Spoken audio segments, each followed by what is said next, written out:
Dari lantai dasar Sentral Bisnis Jakarta Islamic Center 107.7 FM, Radio GIC Suara Peradaban Islam Jakarta. Assalamualaikum warahmatullahi wabarakatuh. Waalaikumsalam. Hai Mitra JIC, senang sekali di pagi hari menjelang siang ini saya Andi Umar hadir menyapa Anda di penghulunya hari. Semoga kebersamaan kita senantiasa dalam ridha Allah Subhanahu wa Ta'ala. Nah, Mitra, di tengah Anda sedang beraktivitas, tentu Anda selalu meluangkan waktu, perhatian, dan konsentrasi untuk terus mencari inspirasi. Forum Publik hari ini hadir menyapa Mitra, memberikan satu nutrisi untuk kita bersama, bagaimana kita menatap hari ini dan esok lebih baik lagi tentunya. Hadir bersama kita owner dari Madani Mental Healthcare. Kita akan berbincang banyak di forum publik hari ini karena banyak program, banyak ide dan gagasan yang beliau punya yang sudah banyak dihadirkan ke tengah-tengah masyarakat dengan latar belakang yang tentu cukup variatif gitu ya. Nah, untuk itu kami hadirkan spesial narasumber ini untuk berbincang bersama. Untuk itu Mitra JC kami undang Anda terus bergabung bersama kami baik melalui FM 107.7 dan untuk Anda yang berada di luar Jakarta bisa menerima siaran kami melalui audio streaming di mana Mitra? Betul, di www.islamistripcenter.or.id dan juga Mitra JIC bisa menyimak live Facebook Radio JIC dan jangan lupa untuk Anda yang terus berselancar di dunia maya pula bisa download aplikasinya di Play Store Radio JIC dan tayangan ini juga siaran ini bisa terus diulang-ulang disaksikan di channel YouTube kami Jakarta Islamic Center. Seperti apa diskusi kita hari ini? Kita akan langsung sapa kalau Andi punya panggilan akrab bilol Bang Darmawan. Pasti di luar sana sebenarnya bukan Abang, pasti panggilan yang lebih dari itu. Ya. Bang Darmawan, assalamualaikum. Waalaikumsalam. Apa kabar? Alhamdulillah, Ustaz. Terima kasih sudah hadir di studio di tengah kesibukannya. Terima kasih sama-sama. Saya sangat terima kasih bisa hadir ke sini, dikasih kesempatan. Insya Allah gitu ya. Mudah-mudahan ada manfaat Ustaz ya. Baik, alhamdulillah. Sedikit kita mengawali kisah kebersamaan atau pertemuan kita sepekan yang lalu kalau tidak salah. Oke. Benar nggak sih? Iya benar, nggak terasa ya. Nggak terasa ya, sepekan yang lalu. Ya. Dan sebelumnya juga dari JC, Pak Marif Fadu, apa kabar? Ya. Mudah-mudahan sehat selalu. Sudah silaturahmi ke kantor Madani Mental Healthcare. Dan rupanya iya ya, semoga sehat dan sekarang sedang bergabung bersama kita nih ya. Baik, Bang Darmawan. Ya. Kita ingin tahu banyak sebenarnya tentang Madani Mental Healthcare. Kalau tadi kita di belakang meja siar ini cukup sudah banyak. Yeah. Kita akhirnya pilih racik mana yang pertama untuk kita sampaikan ke Mitra JC agar terurut, jelas dan runut gitu kan tentang program-program dari Madani Mental Healthcare ini. Tapi sejauh ini mungkin Bang Dar bisa menyapa Mitra terlebih dahulu sebelum kita masuk diskusi kita. Terima kasih. Assalamualaikum warahmatullahi wabarakatuh. Waalaikumsalam. Apa kabar semua Mitra JC? Ya, subhanallah, alhamdulillah. Saya bisa hadir di sini ya, bersama dengan sahabat saya mengenai Madani Mental Healthcare ya, yayasan yang kebetulan dalam hal ini mengobati dan mencegah penyakit mental dalam tanda kutip ya, karena kan saat ini penyakit mental itu luar biasa lah ya. Betul. Masyarakat atau apalah. Sejarahnya cukup panjang, Ustaz. Jadi diawali tahun 96. Ya. 96 itu berarti sudah masuk tahun ke berapa tuh? Kalau untuk yayasannya sih baru kita mulai tahun 99. Jadi ada sejarahnya sebelumnya. Iya. Jadi waktu itu ya saya masih muda pada saat itu. Sekarang masih muda. Saya diamanahkan suatu pondok pesantren oleh salah satu bos saya, Pak Salamun, Dr. Salamun. Semoga menyimak juga sehat, nih. Ya. Mudah-mudahan sehat. Salam takjim. Waktu itu saya ditantang oleh Pak Salamun untuk mengelola suatu pondok pesantren. Oke. Waktu itu saya awalnya suruh megang salaf. Pondok pesantren salaf. Saya tidak bisa karena saya bukan alumni pondok dan saya tidak pernah mondok.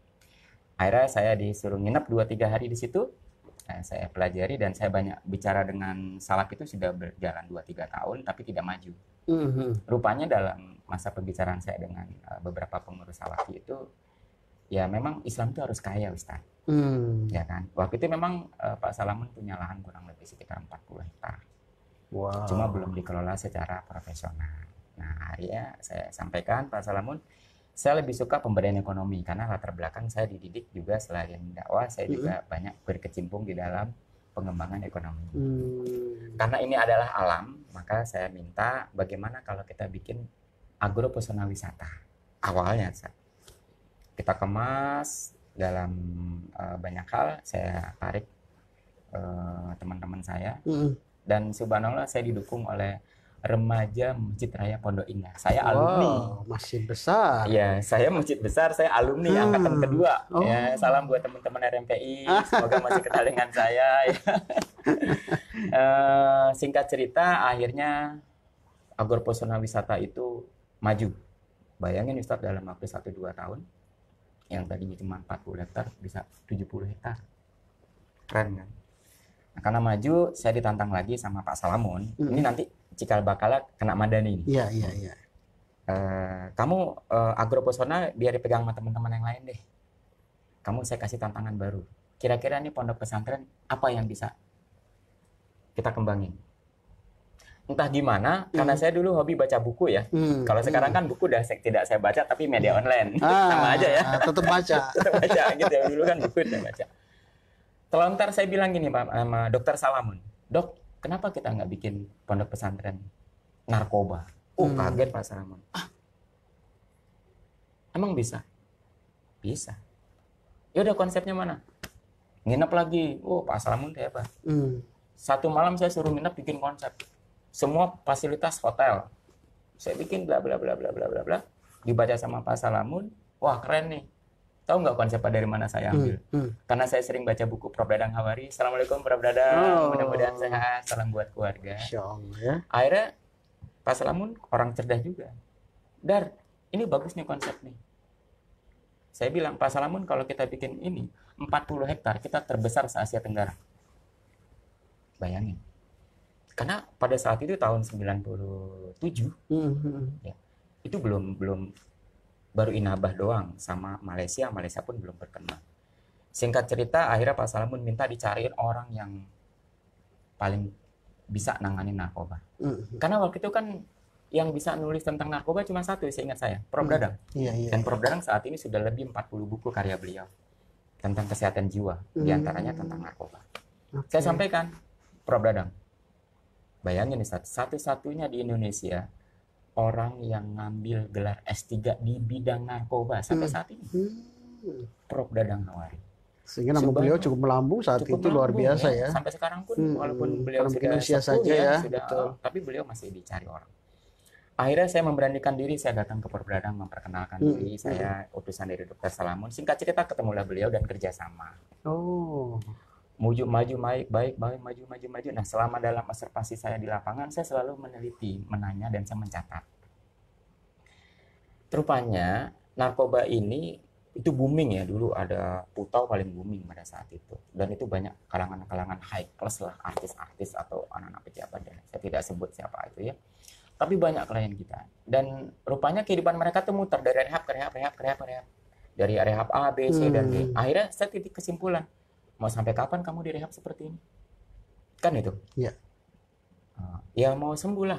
Nah terus kenapa sih bisa kambuh?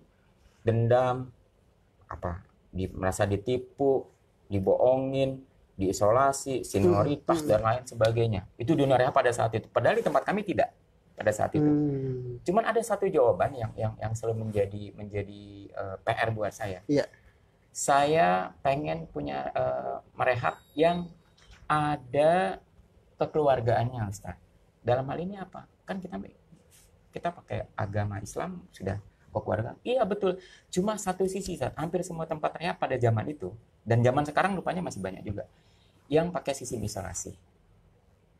Dikurung, dikerangkeng, diikat dan lain sebagainya. Yang kedua, mereka tertunda masa depannya. Kenapa tertunda? Karena satu, Ustaz. Begitu dia rehab, dia harus kontrak minimal berapa bulan. Bahkan sampai ada yang setahun, 2 tahun. Bayangin Ustadz, pada saat anak ini mau ujian nasional, anak ini mau sekolah, anak ini lagi PNS, anak ini mau bekerja. Saya harus menemukan jawabannya dong. Iya, betul. Nah, dari situlah saya kembangkan metode Prof. Dadang. Metodenya biopsikososial spiritual. Waktu itu metode terbarukan, belum ada di dunia. Bahkan metode Prof. Dadang, BPSS itu, itu diakui oleh PBB tahun 84. Tapi sayangnya tidak diakui oleh Indonesia. Orang luar yang mengakui. Tapi kami selaku generasi Prof Dadang ya mengembangkan itu, dan subhanallah Madani ada. Singkat cerita mungkin ya jodoh takdir maut kita nggak tahu Ustadz ya. Saya keluar dari pondok pesantren itu. Ya akhirnya Prof Dadang juga keluar. Rezeki nggak kemana Ustadz. 3 hari saya nganggur. 3 hari aja ya? 3 hari aja. Begitu nganggur, hari keempat saya diteleponin banyak Ustadz.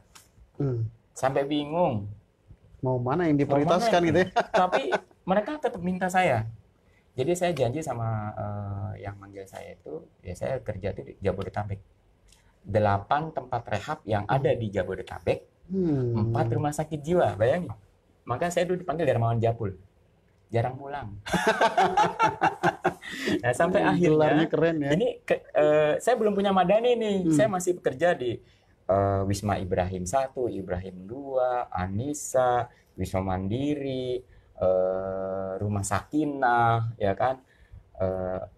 Ya 4 rumah sakit itu yang paling lama saya Rumah Sakit Internasional Salemba, ya, Rumah Sakit Tamrin Salemba. 12 tahun saya ya memberikan spirit, ya semangat buat orang-orang yang mengalami stres, depresi, narkoba dan sebagainya.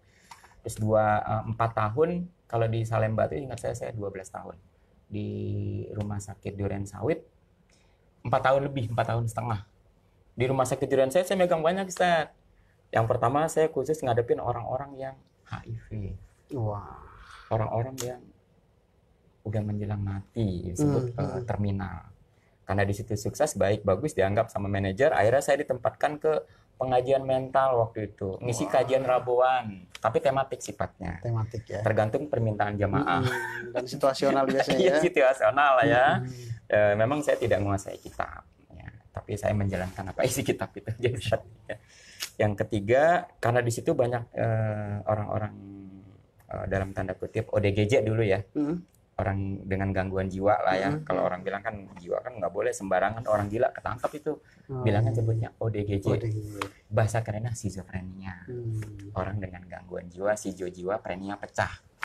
Terjadi halusinasi pendengaran, penglihatan, perasaan, penciuman, perabaan dan sebagainya. Orang itu bisa ngomong sendiri, ketawa sendiri, ngaku Tuhan, ngaku Nabi, ngaku Jibril dan sebagainya. Nah, itu banyak ini ya, nanti kita segmen lain kita kulas satu-satu tuh ya. Khusus di bedah ya. Nah, terus akhirnya karena dia tahu saya jadi asisten Prof Dadang pada saat itu dan masih sampai sekarang alhamdulillah saya dikasih lagi kerjaan. Mau nggak pegang yang narkoba? Akhirnya di rumah sakit itu saya megang 4 bidang di Rumah Sakit Duren Sawit, Ustaz. Itu rumah sakit itu berat sebenarnya bidang-bidang yang subhanallah Ustaz, saya nggak mencari rezeki ya, tapi ada aja. Bayangin digaji cuma 120.000 sebulan.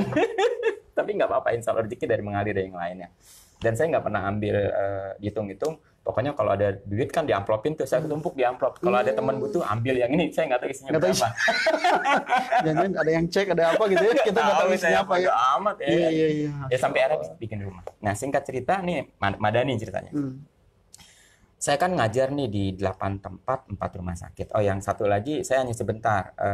Saya dipinta sama Profesor Prayitno, Rumah Sakit Husada. Dalam tanda kutip banyak Chinese ya. Nah, itu saya ngajar di sana. Waktu itu masa kontrak kurang lebih berapa bulan saya lupa. Cuma 1 bulan. Karena nggak bisa Ustaz. Kalau saya ambil terus-menerus rumah sakit atau tempat rehab yang lain, kena macet. Jakarta luar biasa emang. Akhirnya saya bilang, Prof saya nggak bisa. Mundur. Masuk lagi diminta di Rumah Sakit Marzuki Mahdi Cilendek. 2 minggu aja Ustaz. Kenapa? Macet lagi. Karena yang lainnya kan kehabisan. Saya kan hanya satu tempat minimal 1-2 jam. Saya keliling kan. Padahal seksi ya untuk terus berkhidmat di sini, tapi lagi-lagi karena bagi waktu luar biasa. Dan waktu itu saya asik kan. Kenapa? Naik taksi terus. Yang bayarin siapa? Tempat rehab bukan saya. Iya. Mau turun dari taksi udah ada yang bayar. Asik banget ya. Padahal gue orang miskin. Tapi naik taksi terus. Ya singkat cerita, pas pulang ngajar tuh kaget saya. Kok ada bekas murid saya nih waktu di pondok tahun 97. Dibawalah abangnya. Abangnya saya tahu banget, ini abang ini tukang berantem, narkoba, pas berat dan lain sebagainya. Dan abang ini pula yang pernah ngebakar gereja, ngebakar pesantren, mohon maaf.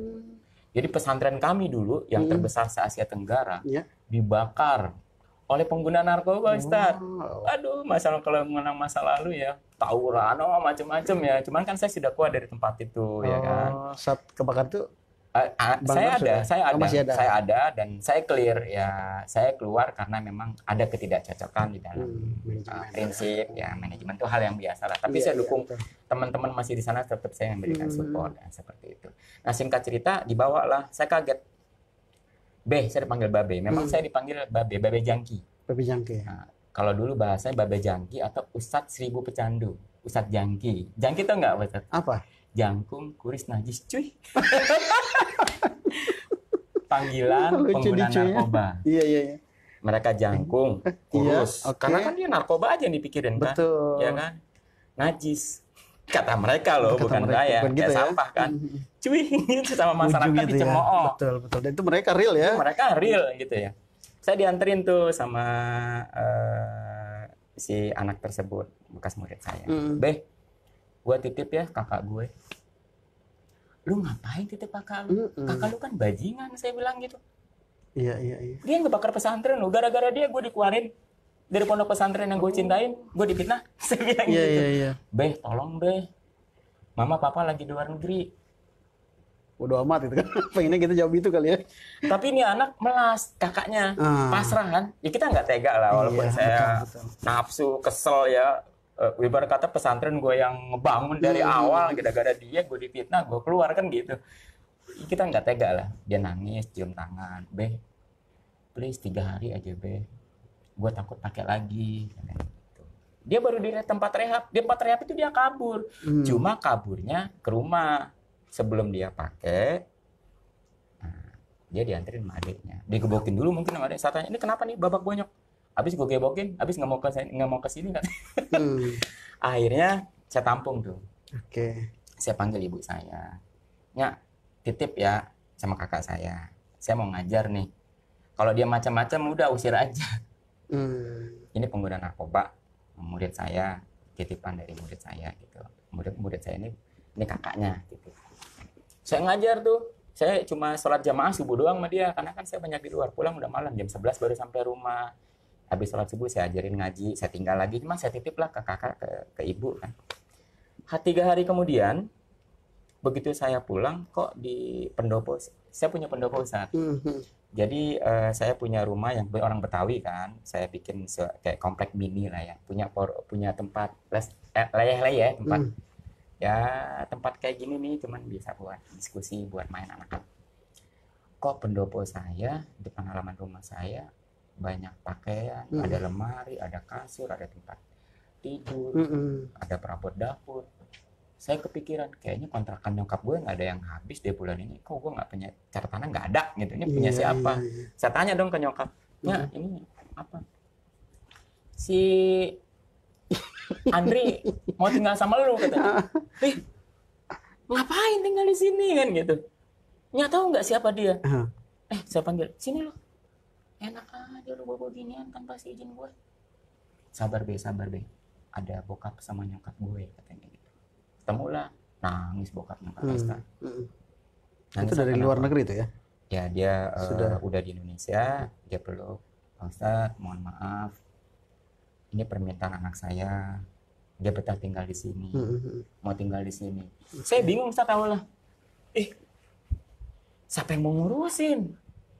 Saya pulang pergi jam 6, pulang jam 10, jam 11 sampai rumah, ngurusin dia siapa? Ya, saya bilang Nyak, nggak bisa. Lagi pula mau tinggal di mana? Kontrakan masih penuh semua. Apa katanya?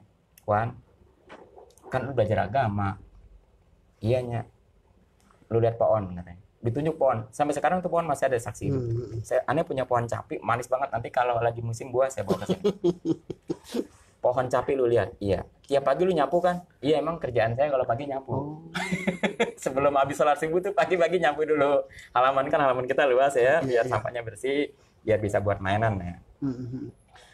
Pohon daunnya jatuh atas izin Allah enggak? Ya saya bilang, iyalah, takdir bukan?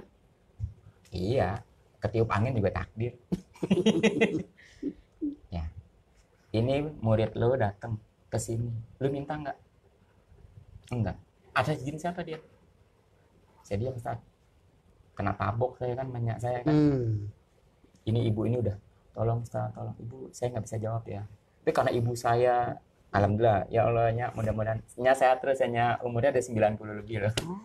Masih ada ya, itu yang inspirasi saya sampai akhirnya. Terus gimana nya, ya udah kalau Mawan nggak mau urus, biarnya yang urus sama abang-abang ya. Nancep kan, Dat. Ini takdir Allah, dia mau tobat, selama lu pergi dia mau tuh ngaji, sholat 5 waktu, bener lu larang dia kemana-mana, dia nggak kemana-mana, malah bantuinnya dagang nasi uduk. Maaf Ustaz, nyak saya bukan nasi uduk. Jadi dia kalau pagi bantuin nasi uduk. Murid saya itu ya. Cuman umurnya pendek karena sakit, meninggal. Cuman adiknya sukses jadi PNS kan. Nah singkat cerita, akhirnya ini anak murid tinggal satu kan. Kita dulu bingung mau tempatin di mana. Karena kan dia tidur di kamar tidur saya, ya kan. Kamar tidur saya kan single bed kecil. Selama dia nginep 3 hari kan, mohon maaf aja, Anda tersiksa juga. Anda tidur di ruang tamu kan. Di bangku. Ini mau taruh di mana lagi? Akhirnya bilang gini, Wan, tak usah pusing. Ruang tamu kita ada 2, gede. Pakai yang depan rumah lo. Besok nyabelin triplek. Tutup.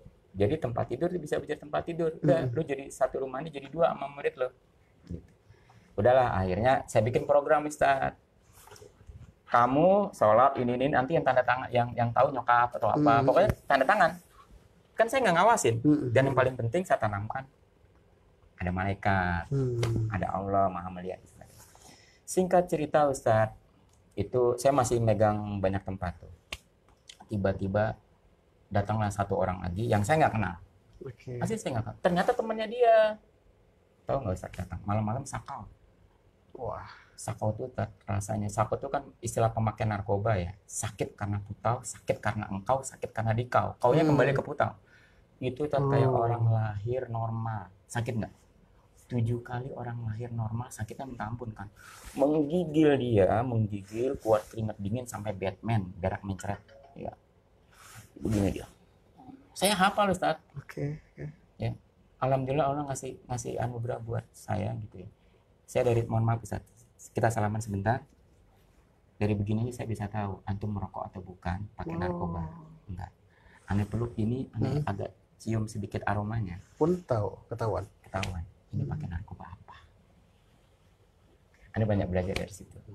Makanya disebut Ustaz Seribu Jangki. Teman-teman aneh, murid-murid aneh kalau ketemu aneh, kalau dia make, udah nggak bisa bohong deh. Orang lain pakai tes urin, aneh nggak perlu tes urin. Aneh cukup lihat matanya, ngomong sebentar, make. Terserah lo percaya apa enggak. Feeling gue kuat. Gitu. Makanya murid-murid saya yang lama-lama kalau dia makai macam-macam nggak berani ketemu saya. Kamu deket ya. Ada anjing pelacak. Nah, singkat cerita Ustaz, saya usir tuh orang itu. Jam 11 malam ketok-ketok nyari teman murid saya itu. Saya tanya siapa kamu? Disebutlah murid saya. Saya tanya siapa? Teman kampus. Lu yang undang-undang orang lagi sakit kayak gini. Dia bawa duit Ustaz. Tolongin saya, tolongin. Gue cuma punya duit 400.000, tolong obatin gue. Nangis sampai nggak kuat Ustaz. Saya lihat tuh, guling sono, guling sini. Saya tahu sakitnya kayak apa. Gitu. Saya tanya, kamu tinggalnya di mana? Disebutlah di salah satu wilayah Jakarta Timur. Saya telepon papa kamu ya. Jangan please. Ini juga duit ini boleh nyolong. Dia mau sembuh nyolong, datang maranin temennya karena temennya bilang gue sekarang tinggal sama Babe. Iya. Dan dia kan udah di jalan bulan kedua tuh, kalau nggak salah. Dia undang temennya dalam keadaan sakit. Ya lagi-lagi namanya manusia ya kan ya. Nyokap nongol lagi, ada apaan sih ribut-ribut? Dia buka hordeng, ada apaan sih ribut-ribut? Tuhnya tuh, undang temennya tuh, lagi sakau lagi. Sakau apaan? Sakit karena narkoba. Tuh guling-guling. Kasihan Wan, kasih makan. Rekomendasi lagi ya. Gini nih. Saya bilang, di mana apoteknya tengah malam gini beli? Iya, iya. Akhirnya saya bilang, lo kuat nahan nggak? Kalau lo mati masuk surga, saya bilang gitu. Ya kan, jihad kan yang mau sembuh. Ya udah, 1-2 malam ini aja ya. Obat mahal Tat, karena obat-obatan yang saya tahu nih, waktu itu kan memang kan kita pakai obat yang kualitas number one. Aneh nombokin tuh, alhamdulillah berkah. Kita obatin, sembuh, nggak mau pulang. Apalagi dirayu temennya juga kali ya. Lalu temennya, ya kan? Kita bingung kan. Aneh diam-diam ada telepon bapak ibunya. Iya, iya. Lah siapa yang mengurusin Ustaz? Dan dia juga pasti nyari kan orang tuanya di mana, nyari. anak tua ya. Seneng banget Ustaz. Saya undang ke rumahnya. Akhirnya dibawain lah ke segala keperluannya. Udah 2 tuh Ustaz tuh. Di rumah ya. Di rumah ya. Ngajar masih muyang. Singkat cerita nambah lagi sampai kapasitas kamar cuman 2, keisi 8. Kan pusing saya. Saya tidak, yang ngatur duit mereka aja. Pak, berapa bayar? Nggak tahu, hitung aja keperluan lu. Lu titip duit sama berapa sama nyokap, lu catat situ. Tapi karena panggilan Allah, Ustaz, yang mereka dan nyokap bilang, udah kasihan, ingat takdir Allah, datang dia, nggak lu undang. Saya terima Ustaz. Subhanallah. Mulai-mulainya barulah nyak merasa nggak nyaman nih, karena kenapa? Ruang tamu 2 kepake. Kalau ada tamu masa di luar. Tuh. Ada nyak mulai deh, Wan. Kayaknya nih ruang tamu kepake semua sama murid lu nih. Gitu. Ada hikmahnya Ustadz. Jadi di keluarga masak besar. Duitnya dari mana? Dari orang tuanya. Saya tidak anjuran bayar berapa tuh. Iya. Bu, nih titip buat masak anak saya seminggu. Bu, nih buat sebulan. Saya nggak punya manajemen pada saat itu. Iya. Orang bukan saya cari itu orang. Saya itu udah banyak kok. Amplop saya tiap bulan udah 12 amplop Ustadz. Bayangin tuh. Sebenarnya tapi kan bukan amplopnya Ustadz ya. Isinya. Nah singkat cerita, akhirnya nyokap ngizinin. Wan, ini kan udah mau lebaran nih, tamu pasti banyak nanti. Pindahin aja tuh kontrakan yang di sana, kayaknya seminggu lagi udah mau habis. Tapi lu cariin dulu tempat yang buat penggantinya. Kasihan tuh orang Jawa, udah 25 tahun kontrak sama kita. Bayangin Ustaz, nyokap tuh orang bayar kontrakan semaunya. Nggak dihitung berapa, nggak ditawar lu ada di berapa. 25 tahun dia ngontrak sama keluarga kita gitu kan ya. Subhanallah saya bilang, Bu, seminggu lagi kan udah habis bulannya nih.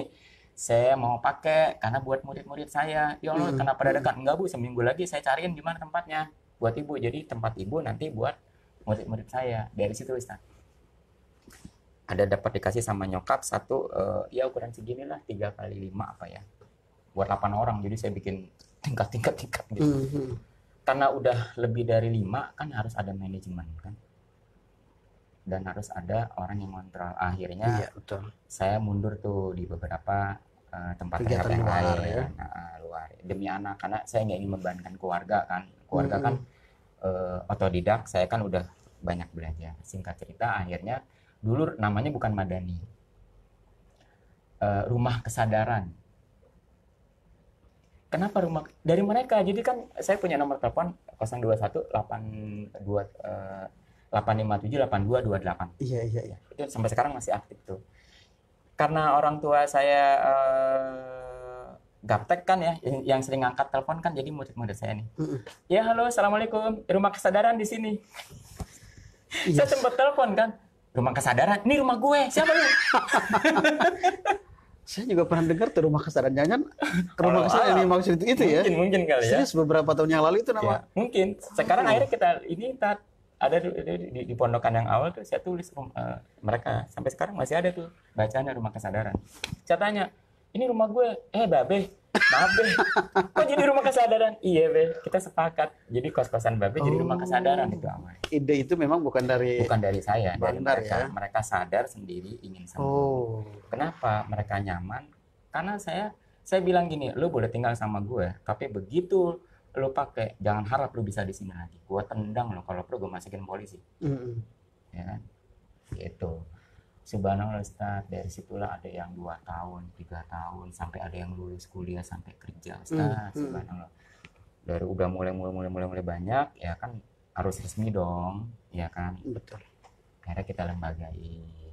namanya Madani Home Care dulu. Madani Home Care. Madani Home Care, ya biasalah Tat, yang namanya suatu kumpulan kan pasti ada gonjang-ganjingnya kan. Iya, 2007 akhirnya kita bubar nih. Tapi jangan sebut dermawan kalau nyerah kan Iya, gitu. ya. Dermawan udah banyak di bidang narkoba. Dan tidak asing dengan yang Iya. datang pergi gitu kan. 3 hari saya bikin lembaga baru, Madani Mental Health Care. Gitu. Sampai sekarang Ustaz. Itu tahun 2007 2000. lengkap secara notaris Tepumham. Dan itu free semua Ustaz, gratis. Ada yang Proses bantu, perizinannya? proses perizinannya Masya semua ada yang ngurus. Saking terima kasihnya tuh, aneh kasih duit nggak mau, akhirnya gua kirimin aja tuh parcel-parcel buah buat karyawannya. Iya, karena uang nggak mau dia gitu kan. Kasih aja buat makan sama-sama deh buat karyawannya. Itu Ustaz, singkat cerita Madani Mental Health Care.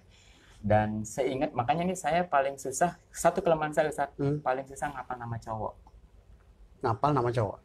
Susah, kalau cewek pasti saya hafal. Karena kenapa? Bayangin Ustaz, Kenapa? saya di Madani aja kan megang Madani sudah 20 tahun ya. 1 tahun itu rata-rata 150 klien. Ya kan, program itu kan per 3 bulan di Madani. 3 bulan transit, 3 bulan daycare, 3 bulan home care. Itu tahapan-tahapan. Kalau tempat lain kan langsung setahun 2 tahun. Kalau kita, jadi saya ambil filosofi orang melahirkan. Jadi 3 bulan 3 bulan. 3 bulan dia mondok, 3 bulan dia pulang pergi, nggak mondok nggak apa-apa. 3 bulan kami datang ke rumahnya ngajar penguatan agama, ibarat HP nih. Kan kalau dipakai mulu lobet nggak? Iya. Kan? Nah, kita cas. Mereka di luar harus dicas ilmunya kan? Betul. Agamanya. Mereka datang ke tempat kita. Gitu. Yang menjadi kelebihan di tempat kami satu ya, mereka bisa kerja, bisa kuliah, bisa sekolah.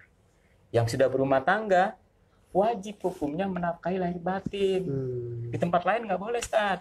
Makanya Madani jadi idola buat mereka. Mereka yang sudah pernah di Madani nggak akan mau ke tempat lain. Dan Madani sudah berkembang, Ustaz. Bukan cuma narkoba. Ya, makanya saya bikin akte notaris itu pusat rehabilitasi mental Madani. Mental itu kan luas. Makanya sekarang ini di tempat kami ada yang kena gangguan mental murni, ada yang kena stres, depresi, bahasa yang paling kerennya skizofrenia. Skizo itu jiwa, frenia pecah. Ya, maka Ustadz jangan heran, zaman sekarang ini kan udah lagi kacau nih. Banyak orang yang paranoid. Pernah dengar nggak orang yang lompat dari apartemen, yang bunuh, yang memperkosa, ya kan? Makin berat Ustadz. Nah, di tempat kami, ya kami obatin mereka-mereka itu. Dan lebih sekarang ini trennya lagi naik adalah bahaya gadget ya. Gadget ya. Iya. Ya kan, yang orang tuanya dipukul lah, yang di smackdown lah, ya, yang gila judi lah, ada banyak, intinya berkenaan dengan penyakit mental secara umum dan secara luas seperti itu. Di samping narkoba juga makin gila Ustaz. Cuman sayangnya memang Madani Mental Health Care ini yang sudah 21 tahun ini untuk Jakarta kapasitas kita terbatas. Ya, daya tampung kita hanya kurang lebih sekitar 20. Makanya kalau sudah kayak sekarang ini udah 18 apa 19 ya. Itu sudah mulai ini nih, karena kan program kan berjalan kan. Iya, ya. Yang ini belum selesai, sementara yang lain masih masuk. Dan doain Ustaz, alhamdulillah kita punya lahan nih. Lahan di Jasinga, Desa Sipak sama Pasirawi, kemarin lagi saya urus. Saya pengen bikin pondok. Nah, pondok itu nanti rencananya untuk bisa membina mereka sekaligus memberdayakan cita-cita mereka. Ya kan? Kalau saya selalu bilang ini, Ustaz. Kan sering tanya nih, lu kok mau sih berurusan sama dunia narkoba, sama dunia gini. Itu kan sampah. Iya, gue emang pemulung. Emang kenapa? Pemulung itu hebat loh. Dia nggak perlu jijik sama sampah. Dia bisa memilih antara organik non organik. Dan ilmu semakin berkembang kan. Iya, betul. Jangan anggap sampah ini, mereka ini adalah tidak bermanfaat. Mereka manusia yang bisa bermanfaat. Mereka tuh cuma lemah iman, Ustaz. Lemah iman, salah pola asuh, salah pergaulan, itu aja. Kalau kita kasih rambu-rambu, kasih pegangan, kasih keyakinan buat mereka, banyak yang jadi sesuatu ya. Bayangin Ustaz, murid saya yang udah jadi pilot berapa orang? Keren kan? Ketemunya di bandara. Kita nggak tahu. Kita nggak tahu. Gua dipeluk Ustaz. Kenapa nggak bilang mau kemana? Bangga Ustaz, pada saat kita lagi naik pesawat yang bawa murid. Ya nggak, yang bawa murid kita. Iya. Sayangnya gue nggak telepon dia. Kalau telepon gue bisa gratis. Tapi paling tidak itu kesadaran awal mereka itu Subhanallah, dari Ustaz, kenapa pelukan subhanallah. hangat itu Iya, betul. Saya juga nggak. terjadi ya. Mau lewat dihalangin, kesono dihalangin. Saya lihat tinggi amat siapa suruh. Mau nangis Tat. Iya, iya, iya. Pakaian pilot. Dan Banyak deh. Yang jadi pengusaha juga banyak. Banyak banget subhanallah, berkah Ustaz. Berkah. sama ya, luar biasa. Sampai saya dikasih mobil Ustaz. Dibeliin mobil demi Allah. Cuman karena saya nggak punya bisa bawa mobil ya. Saya kasih yayasan aja lah. Iya, tapi tetap perhatian itu terus Iya, yayasan itu ada harus karena hidup. kepuasan dari Kepuasan. Gitu Masya ya, Allah. subhanallah. Kalau saya hitung-hitung sih murid saya lebih dari 5.000 kali ya. jumlah ya. Jumlahnya. Karena kan saya banyak ngajar tempat-tempat lain ya. Iya. Satu tahun rata-rata umpamanya 100 dalam satu tempat. Di Madani aja kan 100 kali 20 udah berapa? 2.000. Belum lagi saya ngajar di rumah sakit ini, di ini, rehab-rehab yang lain. Wah, berkah Ustaz. Iya, iya, iya. Maka hidup kan yang kita carikan itu ya. Keberkahan pasti ya. Di usia di tahun 2020 21 tahun. 21 tahun ya. Nah, sekarang Mau 21 tahun ya. pengembangan terus dilakukan. Begitu ya. Insya Allah. Dari sejak awal lahir tentu sudah ada terus perubahan-perubahan. Ya, alhamdulillah. Nah, hari ini dengan tadi ada lokasi dan lahan baru, Iya, ide awal juga muncul lagi untuk buat pesantren sekali ada pondok, pondok entrepreneur. pondok entrepreneur. Kami ingin Madani Village ya. Madani Village itu mondoannya Ustaz. Bagi pemirsa, Iya. kita lagi mau bangun masjid nih, cuma pembebasan lahan. Lahan masih murah Ustaz. Ya, kali aja nih ada jamaah nih. Iya, iya, iya. Mau investasi akhirat 1 meter hanya 150.000. Murah Kami ya. butuh untuk 6.000 meter tahap awal. Insya Allah pembangunannya itu ada rekan saya yang siap bantu. Yang kami butuhkan saat ini adalah Madani Village itu. Nanti itu ada masjid. Kita mau bangun masjid dulu. Karena sebagaimana sunnah Rasul kan kalau kita mau bangun peradaban itu kan bangun diawali masjid dari dulu. masjidnya, Ya kan, ya. saya pengen bangun masjid. Alhamdulillah mondonya saat kemarin udah saya bebasin kurang lebih 1.000 meter. Ya, yang mudah-mudahan mohon doanya, yang mudah-mudahan juga ada rezeki yang mau bergabung dan sebagainya. Kalau sudah 6.000 meter, masjid, asrama dan lain sebagainya. Kenapa saya sebut tadi Madani Village adalah pesantren entrepreneur? Kita ingin santri kita ini baik yang yatim, yang piatu, duafa itu gratis. Tidak mencari rezeki kemana-mana, mintanya sama Allah dari alam yang ada yang kita temukan. Iya. Itu Ustaz, penghasilannya dari alam. Karena miris Ustaz, semuanya impor ya. Saya pengen, ternyata produk-produk lokal hebat loh kalau dibawa. Iya, ya. Gitu. Bisa Jadi, ya dan diterima oleh alhamdulillah, masyarakat ya. dan saya punya jejaring dan insya Allah nanti kalau dari masyarakat desa Sipak atau Pasir Awi yang sudah punya penghasilan buah lokal dan sebagainya, saya punya jejaring di Jakarta melalui OCOK dengan mitra pasar-pasar saya Iya, bisa iya, iya. salurkan seperti itu. baik. Itu, Ustaz. Nah, kita bicara program nih. Program yang sedang digarap atau dalam waktu dekat ini memang baru mau launching program-program. Karena kalau tidak salah pekan yang lalu kita ketemu dengan dari divisi bisnis Jakarta Islamic Center ada beberapa kegiatan. Oke. Mungkin bisa Bang Dar ceritakan. Iya, untuk yang program kita lah ya. Mau Ustadz mau tanya apa nih divisi, kan kita ada banyak divisi nih. Boleh semuanya? Yang pertama saya ada namanya divisi MTM. Oke. MTM itu Madani Training Center. Ada trainingnya. Ada trainingnya. Nah ini tuh menarik. Banyak kita ini kan awam terhadap narkoba, tapi kita jenuh sama narkoba.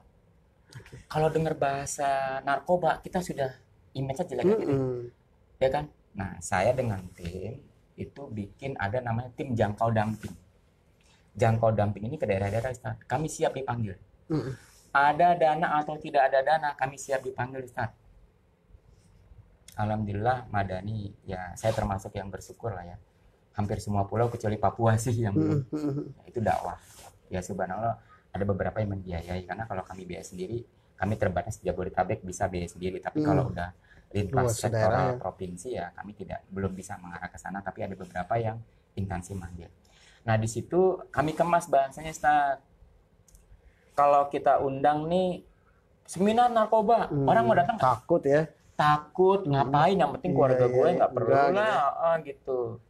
Nah, kita bikin ada tim kreasi ya, Bang Cepi dari kakak senior saya Muhammadiyah. Kita sering diskusi, akhirnya Bang Cepi ini, saya punya kakak senior namanya Cepi.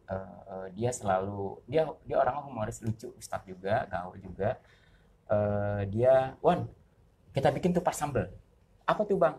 Tukar pendapat sambil belajar gimana? Keren nggak? Oh keren banget Bang, saya bilang gitu. Tapi saya punya Tarsan Bang. Apa tuh Tarsan? Taruna Satgas Anti Narkoba. Keren-keren Bang. Jadi istilah-istilah seminar edukasi kepada masyarakat itu kita istilahnya pakai bahasa plesetan tapi yang penuh makna. Sehingga kalau Ustadz lihat nih umpamanya tupat sambel hidup siapa hidup sehat atau kiat sukses, orang kan pasti tertarik. Iya. Siapa yang mau kaya? Orang pasti mau kaya, gue mau kaya gitu kan. Hadirah gitu kan. Gerah apa ya? Mau datang kan. Tergerak, Cuman ya. kalau kita penyuluhan narkoba, yang datang paling 4L. Lu lagi. Ya nggak? Iya. Tapi kalau kiat hidup sukses, orang kan pasti kan yang belum sukses, gue mau dong sukses. Gue banget nih gitu kan acara nih, ini. ya gitu. kan, milenial sukses, milenial bahasa sekarang udah arah milenial ya. Betul. Gitu. Dan kita juga ada istilah-istilah nih, kita lihat segmen nih. Kalau kita ke dalam tanda kutip komunitas tertentu pakai bahasa mereka. Saya pernah bikin germo. Orang kan pasti konotasi jelek loh.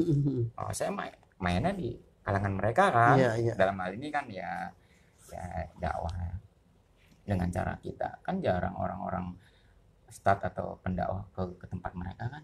Ngapain nanti fitnah dan sebagainya. Apa tuh germo? Gerakan anti molimo. Madat, maling, madon. Nah, seperti itu singkatannya. Ya banyak kita bikin obrolan santai, opus, obrolan puasa dan sebagainya. Jadi istilah-istilah itu yang kita kembangkan. Itu dari sisi Madani Training. Dan kita juga Madani Training ini MTM ini juga udah merambah ke TOT. Karena kami tidak ingin dalam program Madani ini hanya kami yang menyampaikan.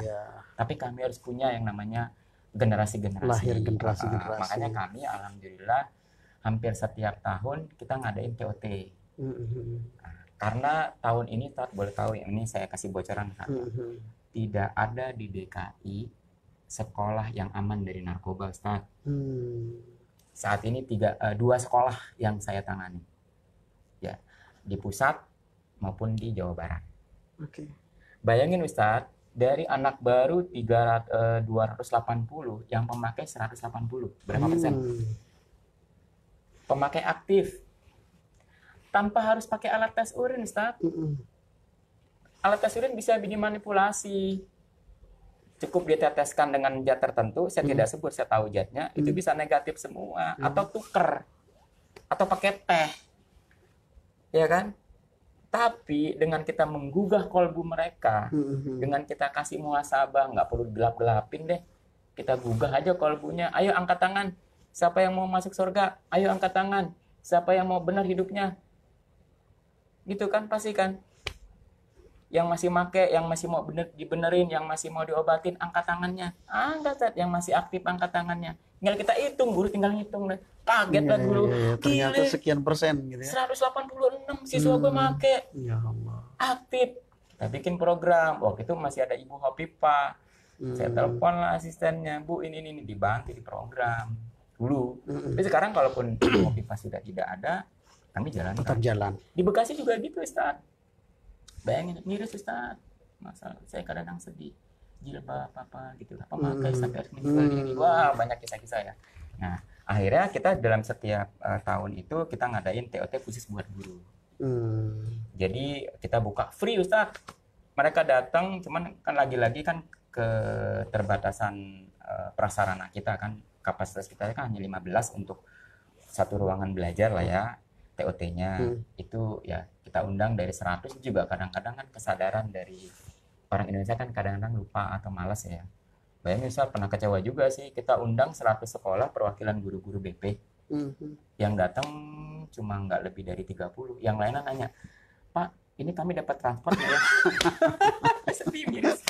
Nah, itu dari segi trainernya. Kami juga mengadakan trainer-trainer. Mudah-mudahan bisa kerjasama nih dengan JS ini. Kan banyak ustadznya dong pasti di sini, anak-anak muda ya kan. Betul. Jarang banget saya dengar ada khutbah Jumat atau ceramah-ceramah umum yang nerangin narkoba secara jelas. Narkoba secara umum aja rata-rata, karena tidak di grab ya. Kalau kita jelasin kan dampaknya, jenisnya, bagaimana, biar masyarakat tahu untuk bisa segera diantisipasi. Terus dari bidang pendidikan kami punya Ustaz. Ya, bidang pendidikan kami punya yang pertama yang saat ini kami rintis sudah jalan 9 tahun. Kami punya sekolah duafa. Tapi itu di Desa Sipak. Nah, sekolah duafa ini awalnya, jadi saya kan biasa nakal mulut ya. Bu, anaknya kok nggak disekolahin sih? Main mulu. Iya. Gimana sekolah, Bang? Mahal. Tuh kan jadi tahu gitu kan. Jadi tahu. Mahal kenapa? 1 bulan 40.000 dengan buat makan katanya. Ya kan? Nah, anak saya tuh minta tuh si Siva, ayah biar aku betah di kampung, bikin sekolah aja di sini. Subhanallah, anak saya sekarang 9 tahun. Seumuran anak saya tuh. Sekolah itu ya? Seumuran anak saya, jalan 6 tahun berarti. Anak saya pasti lagi. Terus apa yang membedakan dengan sekolah formal atau umum biasa? Oh, beda saya. Jadi saya bangun dengan hasil jerih payah keringat sendiri, dengan tidak bantuan pemerintah, dari teman-teman perjuangan, dari anak-anak remaja Pondok Indah. Ya. Saya kan suka nakal, Ustaz, lu ngerokok ya? Iya. Kepada ngerokok lu, gue minta 1 hari 1 batang sini dalam bentuk duit. Gue kumpulin, nanti gue laporin. Saya palak-palakin. Iya. Nah, kumpul ya, kita bikin. Sekolah itu awalnya bayarnya pakai batu, Ustaz. Pakai batu, 1 ember itu siswa 1 bulan 1 batu, 1 ember. Dari mana kali? Cuma kan kalau tiap bulan gua ngambilin batu, kali bisa irigasi. Dikomplain gitu ya. Sama masyarakat bisa habis ya enggak? Nah, komplain gitu ya. Jadi komplain lah, tapi memang itu kan dari nenek moyang mereka tuh kalau habis mandi di kali, kan masyarakat mandi di kali ini pulang pada bawa batu. Jadi mereka punya simpanan batu kalau mau bangun rumah tinggal nambah semen doang sama pasir. Nah, saya minta sama masyarakat, ibu cukup bayar 1 bulan 1 ember. Sempet bingung nih, batu banyak buat apaan ya. Akhirnya saya ada rezeki, saya bikin bangun balai desa, jalan desa, jalan ganggang kecil yang mau ke masjid, ke musola. Kita bangun tuh. Ya, kalaupun cuma 1 meter persegi, panjangnya berapa ratus meter, ya kan, buat jadi nggak becek mau ke masjid itu, Ustaz.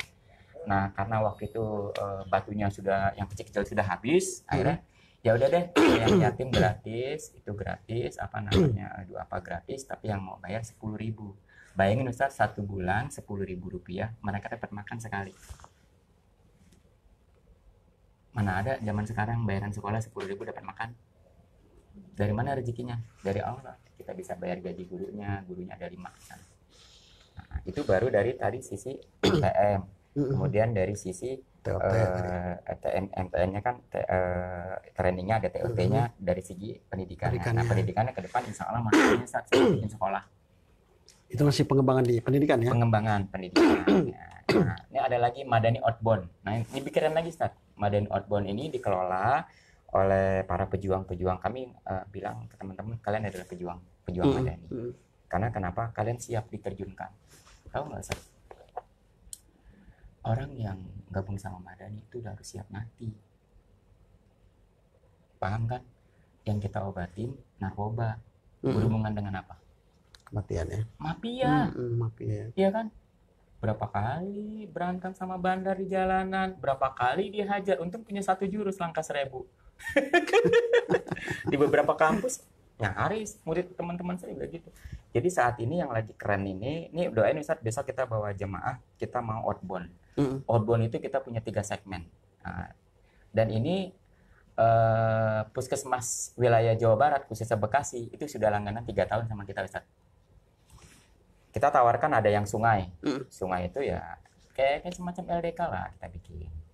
Ada arum jeramnya, ada flying fox-nya, ada motivasinya, guru-guru. Nah, kalau besok ada lagi laut. Besok kita bawa ke laut nih. Yang orang gangguan jiwa, kita yang tadinya takut air ya kan, macam-macam dah gitu. Ada lagi sungai, tadi sungai, gunung. Saya pernah bawa berombongan kurang lebih 32 orang. Ini ada 32 orang itu sebagian narkoba, sebagian jiwa. Ada yang ngaku Jibril, macam-macam lah, tapi mereka kan sudah mengalami masa pemulihan lah. Ada yang saya bawa, Ustaz, itu palanya somplak sebelah, Ustaz, karena kecelakaan sebelum dia ini, kenapa dia berobat? Ya nasib Allah lah ya, subhanallah ya, dia sembuh di Madani. Itu kuat, Ustaz. Gunung kayak gitu. Itu udah sampai Rinjani, Ustaz. Merapi, Rinjani, Mhm. Gede, Pangrango. Dan itu Itu cukup pasien-pasien berperan ya, kita. berperan untuk penyembuhan mereka ya. Subhanallah, penyembuhan Ustaz, subhanallah. Nanti kapan Mhm. waktu kalau memang Ustaz mau main ke tempat Mhm. kami, diskusi sama mereka, mereka merasakan betul betapa nikmat Abi ayyi ala rabbikum matukadziban, yang sampai yang kemarin-kemarin pada saat itu mereka tidak punya ilmunya, Iya. tidak mengerti hidup itu tidak bersyukur, tapi kita bawa ke alam, mereka mencintai alam. Dan jangan salah Ustaz, di Pulau Pramuka kita punya tanaman mangrove ya kalau nggak salah ya, itu hasil dari tanaman pasien santri. Kita sebut santri bukan pasien. Mhm. Di rehab tempat lain disebut pasien, Mhm. klien, bahasanya itu pemakai ya, atau residen. Di tempat kami nama pasien tidak ada lagi, tapi santri. Santri kan orang yang mau belajar, Mhm. orang yang mau baik dan lain Iya, sebagainya. betul. Di Pulau Pramuka Ustaz, Madani Mental Health Care itu punya tanaman kurang lebih hampir 3.000 tanaman mangrove. Setiap kami ke Pulau Pramuka, dan itu usianya sudah di atas 9 tahun, ada yang 10 tahun. Tumbuhan Kami itu ya. pelopornya udah tinggi-tinggi Ustaz pohon kami. Cuma tidak kami akui itu adalah pohon kami lah ya, itu sumbangsi kami. Iya, iya. Cinta bumi gitu. Mereka nanam setiap satu orang wajib 5. Ya, wajib 5 tanaman. Bayangin kalau saya bawa 1 tahun 3 kali ke sana, 1 orang, 1 rombongan 30 orang. Mhm. Kan artinya kan udah berapa? Oke. 100 setiap berkunjung ke sana. 1 tahun kita udah 300 kali 10 tahun. 3.000 kita punya tanaman ya Ustaz ya. Iya, betul. Udah tinggi, udah 2 meter lebih. Kita kemarin ke sana foto-foto, sekarang Ada kebanggaan tersendiri, walaupun kita nggak merasa itu bagian punya kita gitu kan. iya, betul. Wah, banyak Ustaz kalau ceritain pengembangan-pengembangan luar biasa. Banyak mitra inspirasi yang kita temukan, kita dapatkan dari apa yang dikisahkan oleh Amin. Bang Darmawan. Walaupun pasti ada hal-hal lain yang ditemukan di setiap episode perjalanan Insya Allah. ketika menghadapi santri-santri tadi. Oh, ya. banyak sekali Ustaz. Dan Banyak, luar biasa. entah dari yang paling menyedihkan, Ya. gitu kan, tadi beberapa di antaranya yang cukup pilu melihatnya. Kalau Padar sendiri selain dari kepuasan, apa istilahnya, kepuasan jiwa ketika berhadapan dengan mereka, hal lain apa yang rasanya belum atau enggan untuk meninggalkan pekerjaan hari ini? Ya, yang pertama mungkin gini ya. Saya orangnya selalu ingin tahu. Ya, maka prinsip saya adalah saya ingin hidup ini bermanfaat buat manusia lain. Oke, baik. Kan seperti itu. Dan saya lihat Indonesia ke depan ini nggak akan lepas dari bahaya narkoba. Amerika Bisa yang sudah jadi puluhan tambah. tahun, tambah fakta. Fakta di lapangan, Ustaz. Satu hari, aduh kalau kita sebut lah ya, luar biasa Ustaz. Berat. Nah, kita bekali keluarga, ya kan, jadikan keluarga menjadi pintu yang utama dalam proses pemulihan, seperti itu. Ya, prinsipnya sih gini ya, kan ada kita kan berpegang pada Quran dan hadis lah ya. Itu kan ada wal takum minkum ummatin, ya kan, jadilah kamu sekelompok orang yang bisa menyeru kepada kebaikan dan lain sebagainya. Gitu. Nanti kapan waktu kita Betul. Ya baik mitra, 1 jam memang nggak terasa ya? tidak terasa Masya ngobrol Allah. kita, karena saya juga dari mulai yang meleleh di awal tadi, kisah-kisah awal, Amin, bagaimana harus kuatnya kita menghadapi mereka, gitu kan, karena tidak umum yang kita temukan. Pembelajaran juga yang tidak dunia khusus. dunia khusus ya, betul. Dunia khusus, perhatian khusus, konsentrasi khusus. Iya. Dan Nanti saya kenalin ya sama yang ngaku nabi. iya ya, boleh ya. Jadi banyak nabi. Biar kita semakin sadar, ya Allah, luar biasa di dakwah ya, luar biasa Pak Darmawan hari ini sudah menginspirasi Andi Umar secara khusus, dan untuk mitra JC yang saat ini sedang menyimak siaran kami. Dan tentunya kita tidak cukup untuk membedah atau membahas ngobrol santai ini 1 jam, tapi mudah-mudahan di hari yang sama kita juga akan hadirkan dengan perbincangan yang meningkat kembali dengan beberapa program dan kegiatan yang dimiliki oleh Madinah Mental Healthcare dan beberapa tadi penawaran dan ajakan kita semua mitra JC. Mudah-mudahan sekali lagi mitra, mari kita bergabung kembali, dan jangan sungkan mitra Anda untuk terus bergabung bersama kami. Anda juga melihat kiri kanan depan belakang keluarga Anda, orang-orang terkasih Anda, gitu ya. Biar kalau memang hari ini ada keluhan atau mungkin jalan hidup mereka yang sedang terombang-ambing gitu kan, tidak ajak istilah kita, Makanya Mitra JC mudah-mudahan hadirnya Bandina Mental Healthcare di siaran kita ini menjadi satu jembatan Amin. komunikasi Dan kami siap informasi. bantu, Ustaz. Insya Allah. Selain tentunya tadi perhatian khusus bagi Anda Mitra JC latar belakang pengusaha dan lainnya dari perusahaan dan lainnya juga bisa bergabung bersama kami. Tidak saja di meja share ini, kita bisa juga mungkin sinergi di bentuk yang lain. Betul. Begitu ya Pak Darman ya. Betul. Sekali lagi terima kasih Sama-sama, Pak Darmawan Ustaz. hari ini Subhanallah, sudah hadir hari di ini studio. kita bisa berbagi. Andi Umar Nah, dapat lebih. banyak ilmu. Sama-sama. Ya. Salam corona ya. Selalu iya, betul. Jaga kesehatan Ustaz ya. Betul, Luar betul. biasa. Ada ide-ide Tapi- kami tadi yang kita tampung Betul. dari beberapa Saya plesetan kemarin nama. ada pertanyaan. Gimana? Lebih bahaya mana corona sama narkoba? Narkoba lah. Narkoba gitu ya. Heeh. Iya, iya. Kita bedah kalau- nanti jawabannya ya. Betul itu. Ya. Ya baik Mitra JC, inilah kebersamaan kita, dan jangan lupa kita ini hari Jumat, laki-laki muslim tentunya ada kewajiban kita untuk melaksanakannya. Bersiap diri pasti menjadi satu warisan untuk kita saat ini di jam ini. Kami berdua pamit undur diri. Terima kasih. Mohon maaf jika ada yang kurang berkenan, dan terus kami akan hadir menginspirasi Anda semua. Wassalamualaikum warahmatullahi wabarakatuh. Pak Darmawan, Waalaikumsalam warahmatullahi terima kasih. wabarakatuh. Sehat terus ya.